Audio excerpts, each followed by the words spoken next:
screws screwed into his hip. There were screws on the end of the bar where they met, sticking out, and the points came towards his body. He has a condition because of his traumatic brain injury called spasticity. It makes his muscles stiffen, and he would push down on those screws, and it would cut into his hand. So by this time, I had gone out and bought a piece of pipe insulation, and then I took 2 washcloths over those screws and taped them with duct tape so that he wouldn't hurt himself. His right lung was collapsed, so he had a tube coming out of his right lung.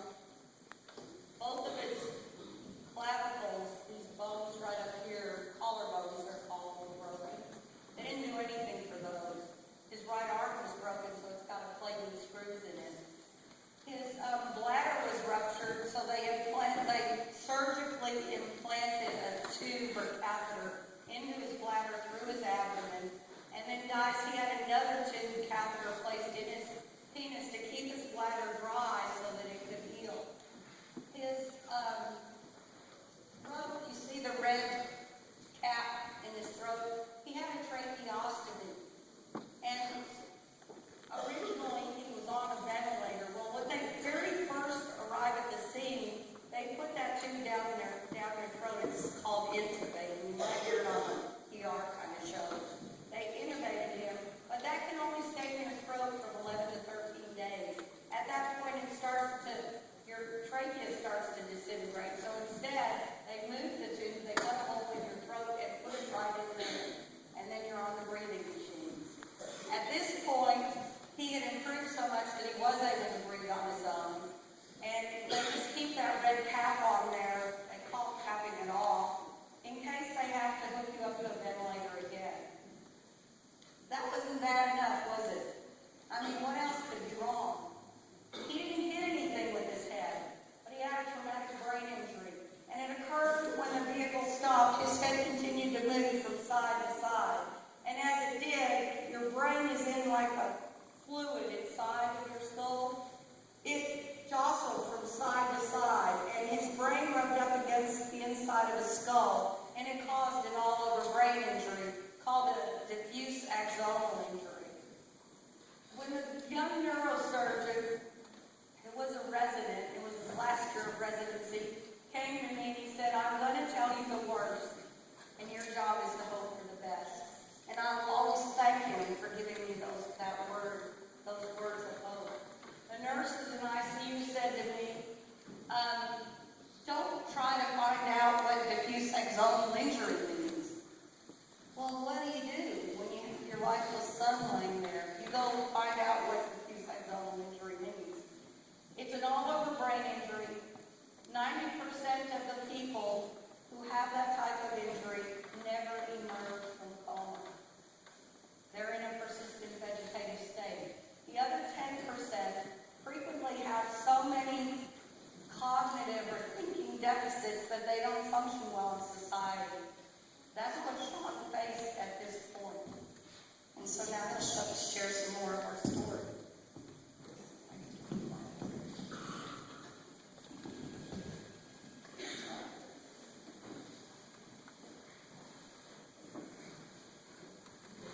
While in ICU, my other lung also collapsed, so I had tubes in both lungs. I was also transfused with 22 units of blood. I now have more than 30 scars and 18 pieces of metal in my body. You probably think like I do, that will never happen to me, but do you really want to take that chance? Drunk driving definitely does cause horrible, tragic deaths. It has also left some people, like me, wishing that we were dead at times. I have not been able to talk or walk in 7 years. My mom used to have a job that allowed her to fly all over the country. After my crash, she quit and now takes care of me 24/7.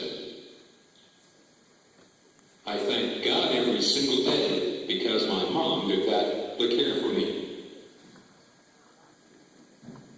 Mom has told you about my injuries that placed me into this new life. I want to tell you what it has been like since then. I guess while my brain was still foggy, things didn't really matter.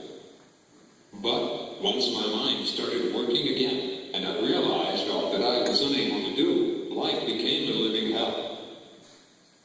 Here I am, a prisoner of my own body. Maybe I am kind of used to it now, but at first I fought the devil with many thoughts of suicide. Trouble was, I couldn't figure out how. Not because I didn't want to, but because there was no physical way for me to do it.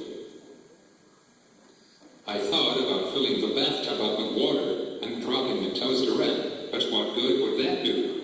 I couldn't get myself into the tub. I couldn't carry the toaster into the bathroom or plug it in. For that matter, I couldn't even turn the water on. I couldn't figure out how this could happen to me. Why would God let it happen? I blamed him a lot at first. And then I finally came to grips that my abuse of alcohol was responsible, not God.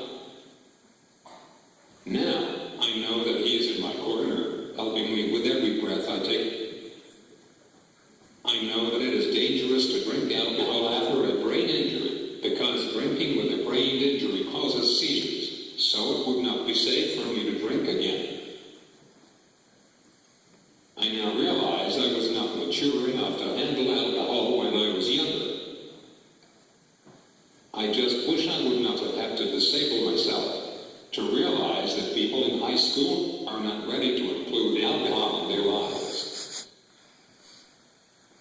So, back to here I sit. Imagine when you lay in bed, unable to move, and having your heels hurt so badly because they are pressing into your mattress. Imagine being hot and not being able to get out from under the cover. Imagine being cold and being unable to pull the covers up over your body.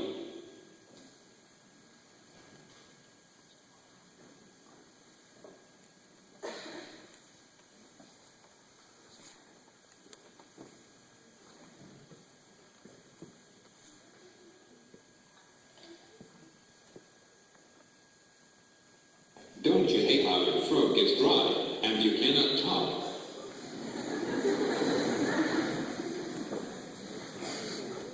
As you can see, my hands are now cramped. For the first 3 years after my brain injury, my brain must have forgotten that there is a right side to my body.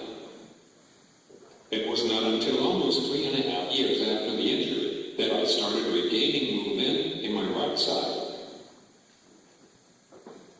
I began communicating by pointing at signs at about 75 days after the injury. Can you imagine what it would be like to go that long without being able to tell anyone anything?